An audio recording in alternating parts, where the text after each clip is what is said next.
বাংলাদেশ আর ভারত দুটো দেশ, দুটো প্রতিবেশী। ভৌগোলিক কারণেই কিন্তু এরা একে অপরের উপর ভীষণভাবে নির্ভরশীল।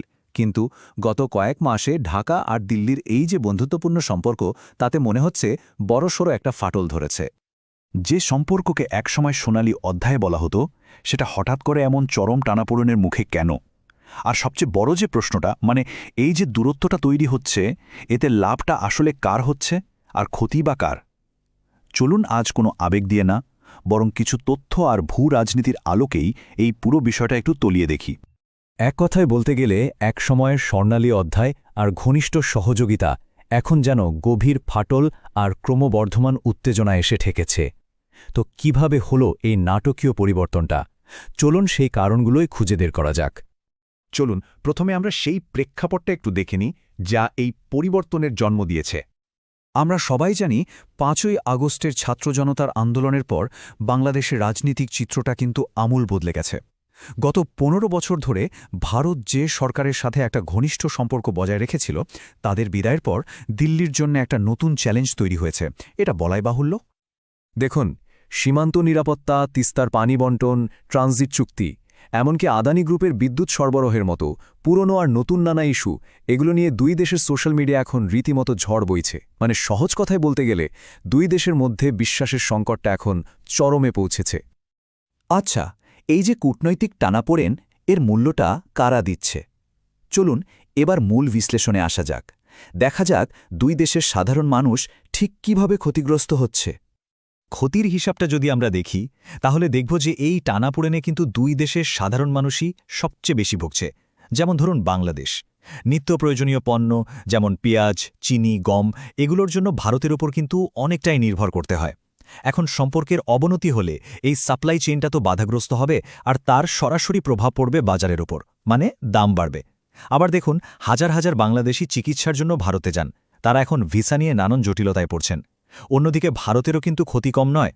বাংলাদেশের এই বিশাল বাজারটা ভারতের ব্যবসায়ীদের জন্য খুব গুরুত্বপূর্ণ। আর সবচেয়ে বড় কথা, ভারতের উত্তর পূর্বাঞ্চলের রাজ্যগুলোতে পণ্য পরিবহনের জন্য বাংলাদেশের ভেতর দিয়ে ট্রানজিট আর কানেক্টিভিটি, এটা তো ভারতের জন্য একটা বিরাট অর্জন ছিল।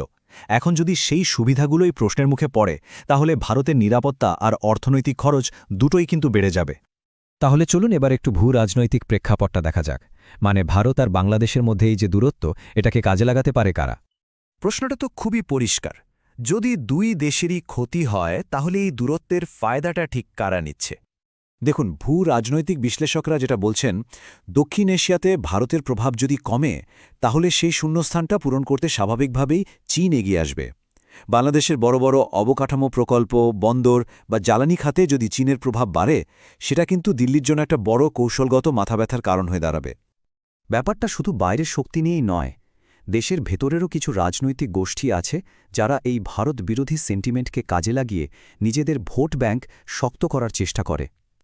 লাভটা মূলত তৃতীয় কোনো শক্তির বা খুব সংকীর্ণ রাজনীতির হচ্ছে। তাহলে প্রশ্ন হল, এই পরিস্থিতি থেকে বেরিয়ে আসার উপায়টা কি? বিশ্লেষকরাই বা কি বলছেন?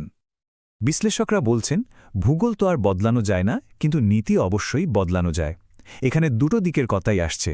প্রথমত, দিল্লির জন্য বাংলাদেশের নতুন রাজনৈতিক যে বাস্তবতা, সেটাকে মেনে নেওয়া এবং জনগণের রায়কে সম্মান করাটা খুব জরুরি। এর মানে হল, অতীতের সম্পর্কে চশমা দিয়ে না দেখে বর্তমান বাস্তবতার নিরিখে নতুন সরকারের সাথে কাজ করতে হবে। আর দ্বিতীয়ত, ঢাকার জন্য একটা ভারসাম্যপূর্ণ আর সার্বভৌম পররাষ্ট্রনীতি বজায় রাখাটা অপরিহার্য। কোনো একটা দেশের উপর অতিরিক্ত নির্ভরশীল না হয়ে ভারত আর চীন সহ সব দেশের সাথেই সম্পর্কটা সাজাতে হবে জাতীয় স্বার্থের ভিত্তিতে। কারণ দিন শেষে একটা খুব সহজ সত্যই কিন্তু সামনে এসে দাঁড়ায়। প্রতিবেশী যদি অশান্ত থাকে, তাহলে নিজের ঘরেও শান্তি থাকে না। এই বাস্তবতাটা দুই দেশ যত দ্রুত বুঝবে, ততই কিন্তু সবার জন্য মঙ্গল। শেষ পর্যন্ত প্রশ্নটা কিন্তু এটাই থেকে যায়, প্রতিবেশী তো বদলানো যায় না, কিন্তু নীতি কি আসলেই বদলানো সম্ভব? এই জটিল সম্পর্কের ভবিষ্যৎ শেষ পর্যন্ত কোন দিকে মোড় নেবে, সেটা হয়তো সময়ই বলে দেবে।